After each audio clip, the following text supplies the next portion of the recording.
नमस्कार। कक्षा 8 हिंदी मल्हार। आइए पढ़ते हैं पाठ 5 कबीर के दोहे। सांच बराबर तप नहीं, झूठ बराबर पाप। जाके हृदय सांच है, ता हृदय गुरु आप। यहाँ सांच का अर्थ है सच और तप का अर्थ है तपस्या। कबीर दास जी कहते हैं कि मनुष्य को हमेशा सच बोलना चाहिए, क्योंकि सच से बड़ी कोई तपस्या नहीं होती।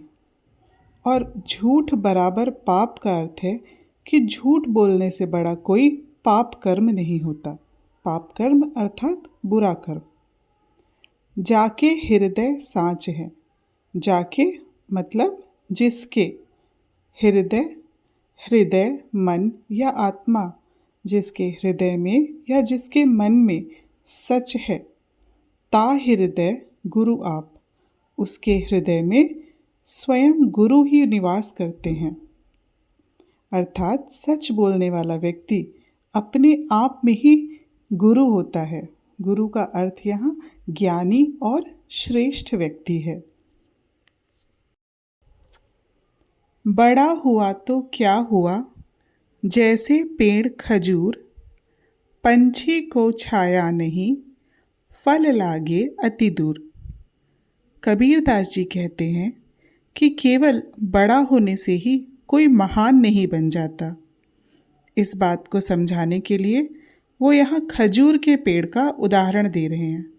जिस प्रकार खजूर का पेड़ बहुत बड़ा होता है, ऊंचा होता है, लेकिन वह किसी पंछी को छाया नहीं दे सकता और उसके फल भी बहुत दूर लगे होते हैं, जो किसी व्यक्ति को आसानी से नहीं मिलते। इस प्रकार बहुत ऊंचा होने पर भी उस पेड़ का कोई लाभ नहीं होता। उसी प्रकार यदि मनुष्य भी किसी बहुत ऊंचे स्थान या पद पर पहुंच जाता है, लेकिन वो दूसरों की मदद नहीं करता, किसी के काम नहीं आता, तो फिर उसका उस ऊंचाई पर पहुंचना व्यर्थ ही है। गुरु गोविंद दोऊ खड़े, काके लागू पाए, बलिहारी गुरु आपणे, गोविंद दियो बताए। कबीर दास जी कहते हैं कि यदि गुरु और भगवान दोनों एक साथ खड़े हों तो वो किसके पैर पहले छुएं, अर्थात पहले किसको नमस्कार करें। लेकिन यदि गुरु और गोविंद दोनों साथ में हैं तो कबीर दास के अनुसार वो पहले अपने गुरु को प्रणाम करेंगे, क्योंकि गुरु ने ही हमें गोविंद के विषय में अर्थात भगवान के विषय में बतलाया है और ईश्वर तक पहुँचने का मार्ग दिखाया है। अतिका भला न बोलना, अतिका भला न चूप, अतिका भला न बरसना, अति की भली न धूप। कबीर दास जी कहते हैं कि किसी भी चीज़ की अधिकता अच्छी बात नहीं होती है। अति का भला न बोलना अर्थात हमें ज़रूरत से ज़्यादा नहीं बोलना चाहिए। अति का भला न चूप, और ज़रूरत से ज़्यादा चुप भी नहीं रहना चाहिए। अति का भला न बरसना, ज़रूरत से ज़्यादा बरसात भी नहीं होनी चाहिए। और अति की भली न धूप, और ज़रूरत से अधिक धूप भी नहीं निकलनी चाहिए। यदि आवश्यकता से अधिक बारिश होगी या धूप होगी तो वो किसी को अच्छी नहीं लगेगी, क्योंकि प्रकृति में संतुलन होना चाहिए। उसी प्रकार हमें बातें भी सोच समझ कर करनी चाहिए। ज़रूरत से ज़्यादा ना तो बोलना चाहिए, ना ही ज़रूरत से ज़्यादा चुप रहना चाहिए। ऐसी बानी बोलिए मन का आपा खोए, औरन को शीतल करे आपहु शीतल होए। कबीर दास जी कहते हैं कि हमें ऐसी वाणी बोलनी चाहिए। वाणी अर्थात वचन या वाक्य।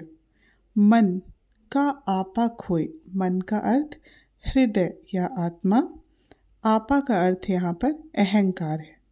तो कबीरदास जी कह रहे हैं कि हमें इस प्रकार के वचन बोलना चाहिए जिससे हमारे मन का अहंकार खो जाए, अर्थात दूर हो जाए।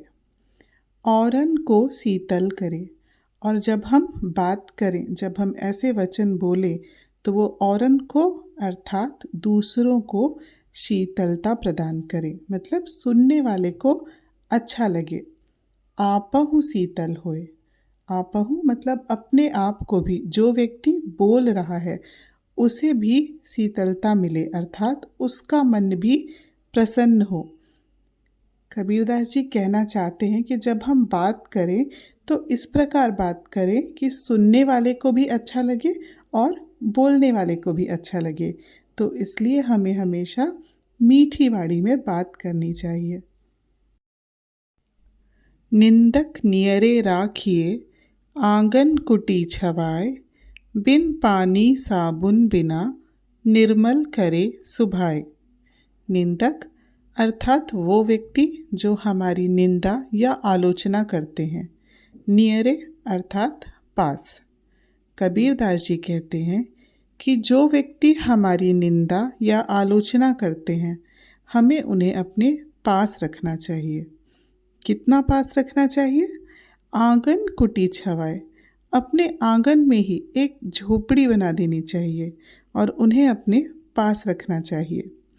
बिन पानी साबुन बिना, क्योंकि वो लोग बिना पानी और साबुन के ही निर्मल करे सुभाए, हमारे स्वभाव को निर्मल कर देते हैं, अर्थात शुद्ध कर देते हैं, स्वच्छ कर देते हैं। जैसे हमारे शरीर में यदि कोई दोष है, गंदगी है, तो उसे साफ करने के लिए हमें पानी या साबुन की आवश्यकता पड़ती है। लेकिन जो हमारी आत्मा है, हमारा स्वभाव है, उसमें यदि कोई दोष है तो उसे दूर करने का काम निंदक या आलोचक जन ही कर सकते हैं, क्योंकि वो हमारे दोषों को उजागर करते हैं, दूसरों के या हमारे सामने लाते हैं, जिससे हमें एक अवसर मिलता है अपने दोषों को दूर करने का। साधु ऐसा चाहिए जैसा सूप सुभाए, सार सार को गही रहे, थोथा देव उड़ाए। साधु अर्थात सज्जन व्यक्ति।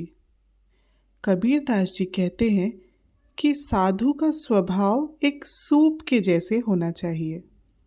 सूप एक यंत्र होता है जिसमें हम अनाज को साफ करते हैं, और जब हम सूप में अनाज को साफ करते हैं तो वो अन्न को तो रख लेता है, लेकिन भूसे को उड़ा देता है, अलग कर देता है।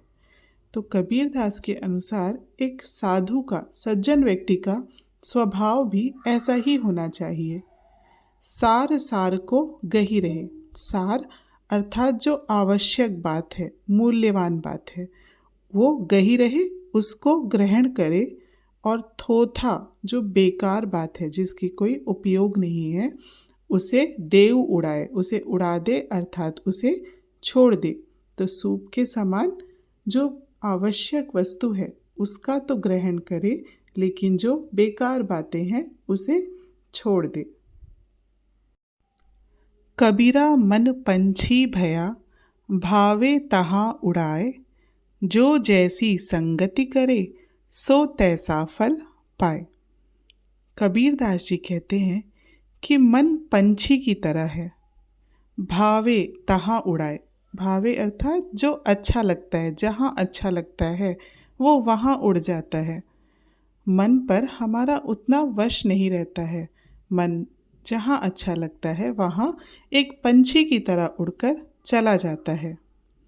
लेकिन जब हम संगति करते हैं, किसी से दोस्ती करते हैं, किसी का साथ करते हैं, तब हमें अपने मन पर वश करना आवश्यक हो जाता है, क्योंकि जो जैसी संगति करे, हम जिस प्रकार की संगति करते हैं, अर्थात जिस प्रकार के लोगों के साथ रहते हैं, सो तैसा फल पाए, हमें उसी प्रकार का फल मिलता है।